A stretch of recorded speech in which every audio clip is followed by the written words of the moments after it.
So, we're doing Vlogmas. Yay, Vlogmas. We have just started Vlogmas and I'm already giving you recorded videos asking that this count as part of Vlogmas. I am your girl, Talisa Rae. What's up? How you doing, Ray of Sunshines? We are reviewing The Real Housewives of Atlanta, season number 11, episode number 5, Tatted Tales.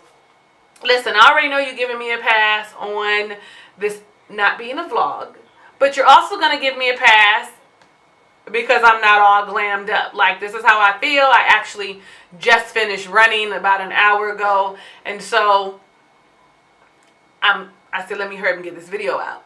Nonetheless, let's just go ahead and start with Portia. I don't even know if I gave the rest of my spiel. It don't even matter. Y'all know what to do. Let's start with Portia. Portia and Dennis are at his hookah lounge awaiting the arrival of Miss Diane. This will be her first meeting. And he does seem a little nervous, you know, a little taken aback, kind of be chill, trying to channel that energy, because he seems like he might just be like, oh my God, this might be a bit much. First time meeting the mom and you guys are moving so fast. But I'm going to give Dennis credit where credit is due. When her mother walked in, he did exactly what you're supposed to do. Compliment a beautiful woman and let her know that she was beautiful. And I believe Miss Diane to be gorgeous. And I'm sure he was pleased to see, even though I'm sure he's seen her mother before on the show, but pleased to see in person that she was as beautiful as he thought, and this is what his future would look like. Well, long story short, Miss Diane is excited about how her daughter is feeling, saying, well, she's glowing, and I know she's not pregnant, and it's you that's making her happy, and to hear you have her name tatted on you, you know, it means a lot. I know. I was like, hold on, Miss Diane. Hold on, Miss Diane. Y'all really don't know that she ain't that special with that tattoo yet. So you sleeping together and showering Portia and you really don't know. Like, this episode was very eye-opening. But what was most eye-opening was the fact that she said she was laying in the bed with him and looking at him and all full of love. You know that, honey, your eyes be googly when you first be all into somebody. You be having on rose-colored glasses and just be full of joy. And I'm not saying that it's not real, because people do, you know, fall in love really quickly, hit it off, connect. You know what I'm saying? Sometimes you know right off the top, okay? I'm going to tell you the truth.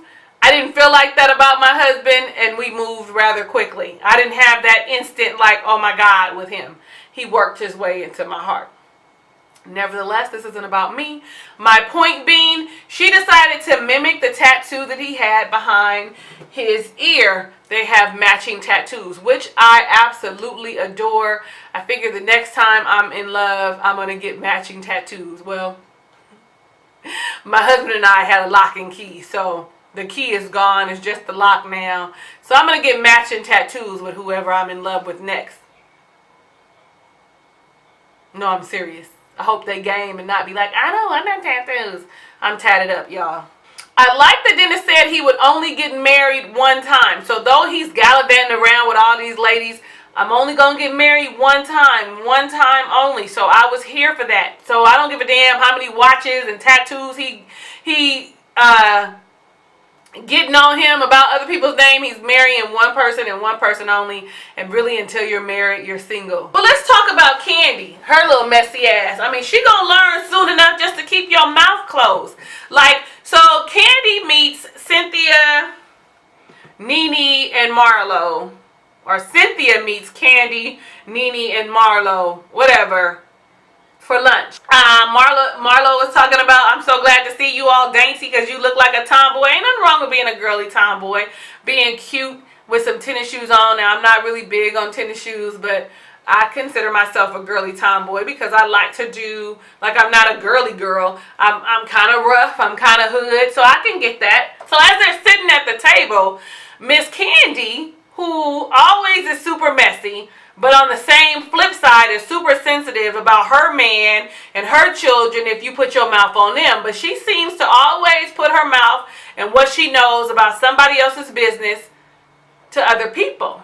Well, she ends up spilling the beans to the girls and telling them about the tattoo. and the Rolex, and how, I heard, and the ex-girlfriends, and this, that, and the other, and the third, fourth, and fifth. And as they're sitting there, she said, do you think I should say something to Portia?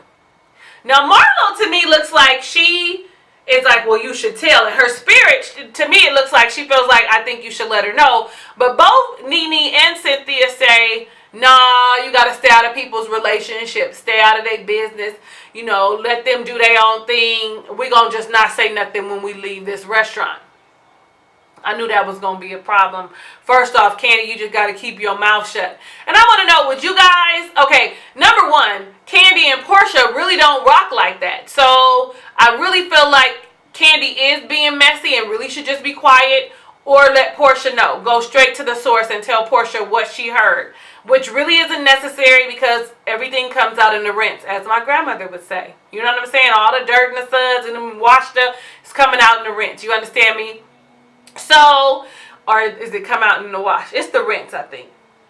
Let me know down below in the comments. Nonetheless, I feel like Candy should have just kept her mouth shut. She had already told Jamie and that damn Carmen. So that should have been enough. Them is your people. These girls you don't even fuck with outside the season. So why would you share? This is all a setup anyway. A little later, you see Portia now talking to Don Juan and Todd about the same situation. However, now there is a spin, a twist. She says, I just had lunch with the ladies. We all decided that we weren't going to say anything to Portia, but somebody has, and I feel like it was Nene. Now, as adamant as Nene was about not saying nothing, I was really shocked. Like, but why was I shocked? I don't know why, because Nene is messy as fuck. Though I love Nene, I do. She messy. Always got something to say. I don't give a fuck. But let's put a pin in that and come back to it. Don Juan gave her some excellent advice, and she should have took that advice and just let the shit blow over and said, fuck it, that was it. You understand me? You agree with me or not? Let me know down below in the comments. So then we see Miss Eva and her mother and her friend. I forget what her friend's name is, but they are at the bridal shop. And she is trying on dresses.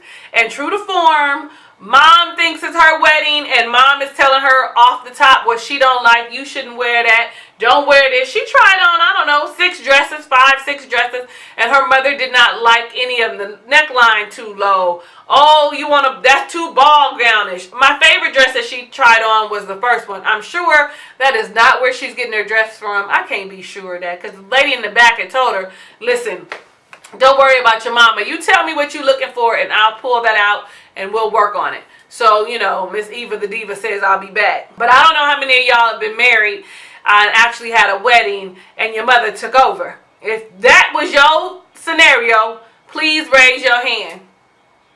And then your mother get upset with you when you didn't do the things that she wanted you to do. Please raise your hand. Hello, somebody. Just elope. Listen, all that wedding, that money and shit gone down the drain. You don't even get to enjoy it. All you get to see is how pretty you are, and you get to look at it in the video and watch everybody oogle and ah and shit over you. Say that money, $80,000 for a dress. A little later, her and her mom go to lunch, and they start talking about the guest list. And, her mom wants to add 3 people, and Eva's like, no. And from what it feels like, it's 3 people that Eva don't even want to come. Like, Eva don't fool with them, but the mama do, and they were supportive of the mama while raised. Like, I'm all like, mama, sit down. At $100 a plate, child, them 3 people can't come. We at the max limit, mama. You need to understand. Okay, you want them to come? Fine. Give me the $300 for the people, and they can come. No problem. The costs are already exorbitant. Okay? So, mama, give me the $300, and they can come. They want to pay their own plate? Fine. Give me that, because the wedding itself is free. It is the reception that costs the money. Okay, let's talk about Shamari. So, you got $125, $125,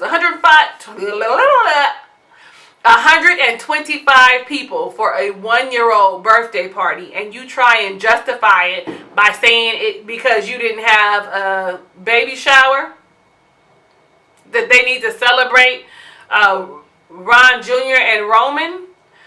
If you don't take several damn seats, child, please. You tried to justify it because they came early.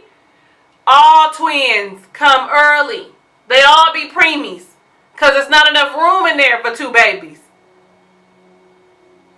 Girl, knock it off.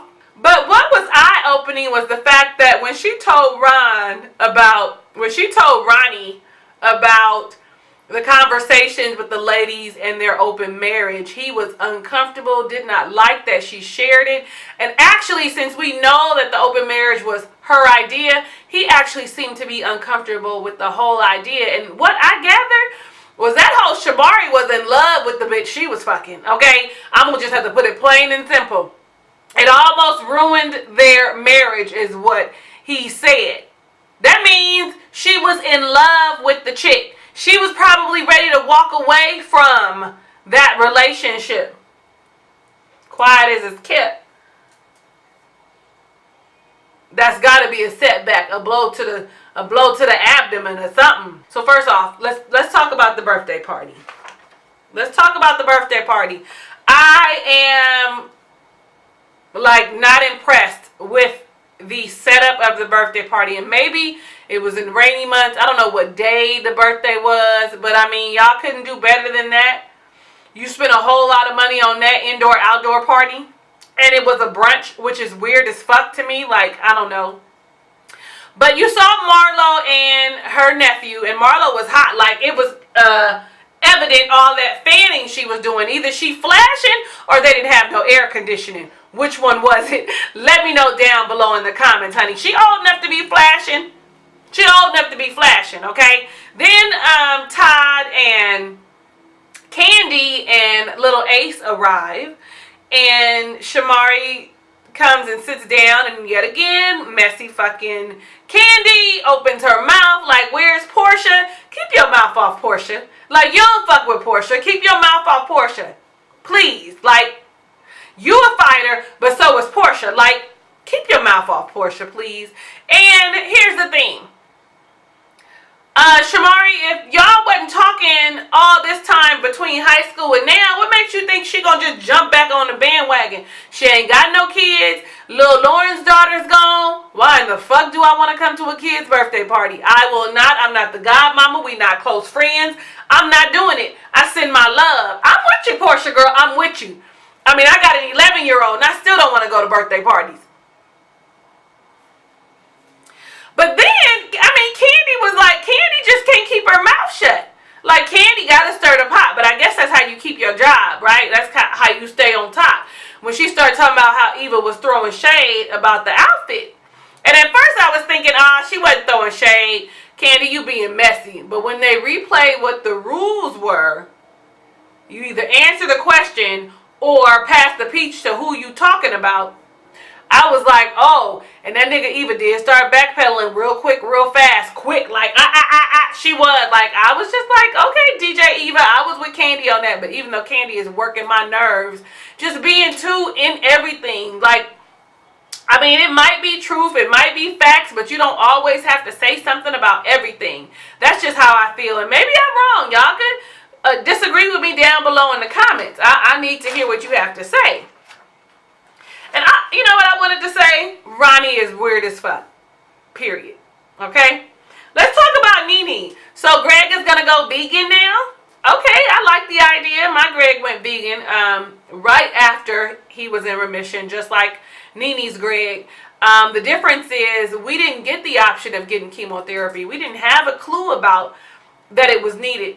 And when they called and they gave that blow, you could see that Nene was really like leaning towards maybe, Greg, you should consider getting chemotherapy. And Greg was like, my faith just went through the roof. So if we can have an honest moment. I know that he is making decisions for his life, right? And it's his life to make the decision how he sees fit. And it is a lot of chemicals and bad things for him. But I really need him not to make such rash decisions.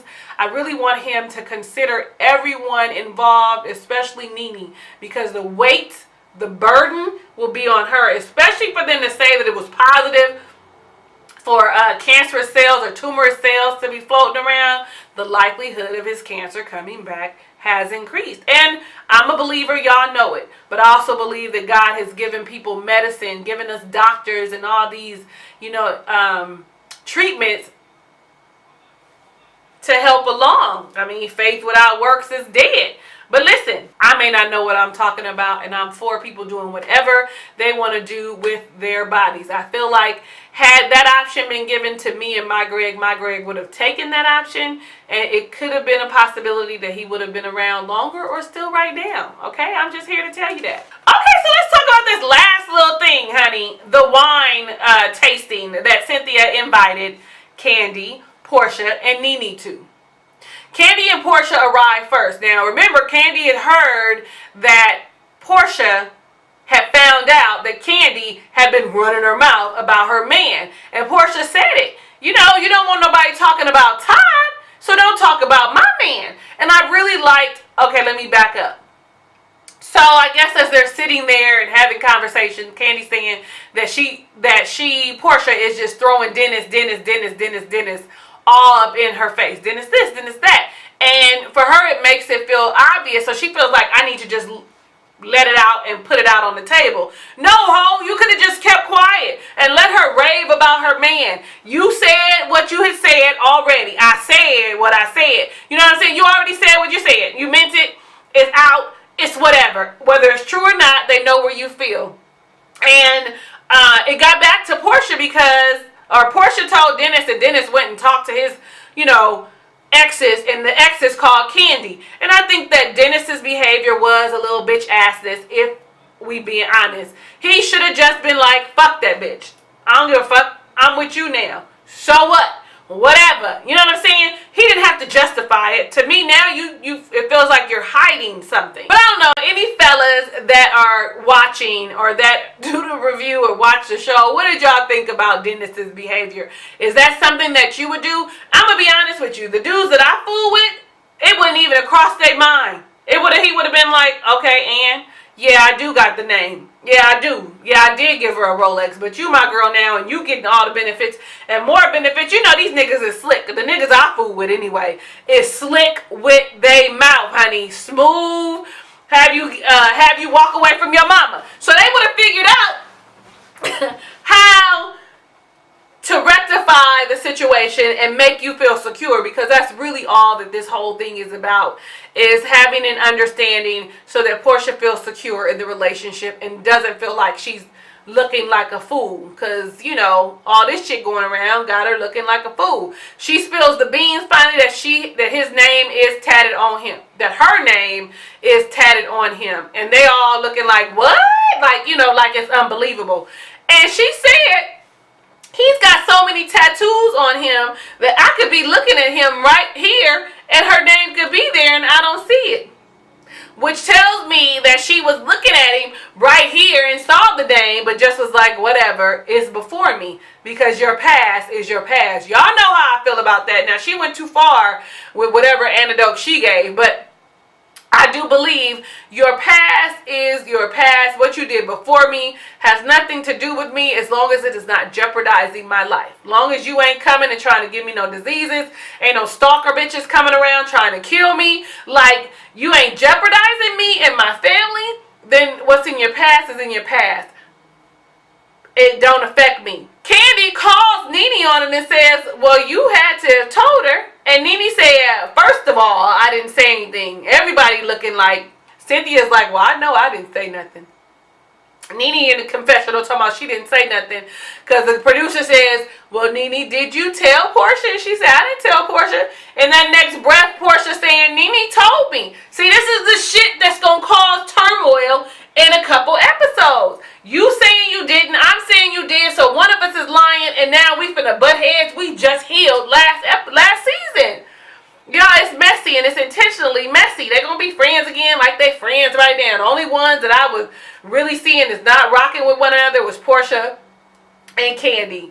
And of course, Phaedra. I couldn't believe that shit with Phaedra. Every time I go back, I always think about how close her and Kandi was, and I just be like, it's ridiculous. Hurt people hurt people. And I think I said it, but I'm going to say it one more time. I was really glad to see Porsha stand her ground and speak her mind to Kandi. Like, I'm not gonna back down. See, sometimes Porsha be seeming ditzy as fuck, but really, I think it's all an act. I think it's all an act. The girl got a good head on her shoulders and can articulate herself when she needs to. Now, let's just talk about Cynthia real quick, and we're gonna be done. Let's just talk about Cynthia real quick, and we're going to be done.